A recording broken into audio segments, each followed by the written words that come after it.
एक मौन भोर और एक गहरा रहस्य। कुरुक्षेत्र की जंग शुरू होने में बस कुछ ही दिन बाकी थे। सूरज की पहली किरण धरती को छूने ही वाली थी। हल्की हल्की धुंध के बीच एक स्त्री राजसी पर उदास चेहरे के साथ चुपचाप एक वीर पुरुष की ओर बढ़ रही थी।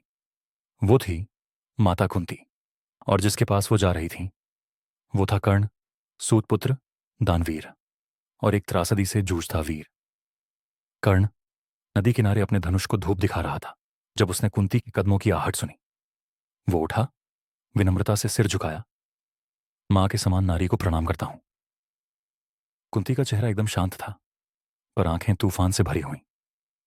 कुछ पल चुप रहने के बाद उसने कहा, मैं तुझसे कुछ मांगने आई हूं, लेकिन पहले तुझे कुछ बताना है। कर्ण की भवें तन गईं।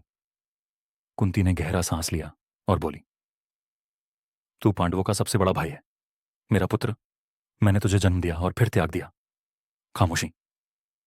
कर्ण के हाथ से उसका धनुष गिर गया। क्या? उसका स्वर थरथराया। मैं अर्जुन का भाई। उसकी आंखों में वर्षों का अपमान, प्रश्न और पीड़ा सब एक साथ उभर आए। कुंती ने उसकी ओर बढ़ते हुए कहा, तू अब भी युद्ध रोक सकता है। पांडव तेरा स्वागत करेंगे। मैं चाहती हूं तू अर्जुन के साथ खड़ा हो। पर कर्ण मुस्कुराया। वो दर्द भरी मुस्कान थी।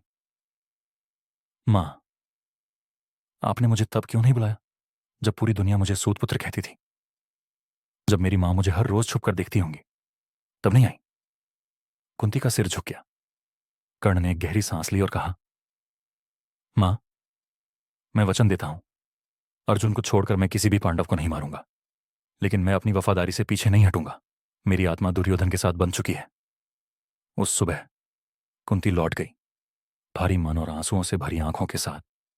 और कर्ण अपने जीवन की सबसे बड़ी सच्चाई जानकर भी अपनी नियति की ओर बढ़ चला। सस्पेंस यहां है।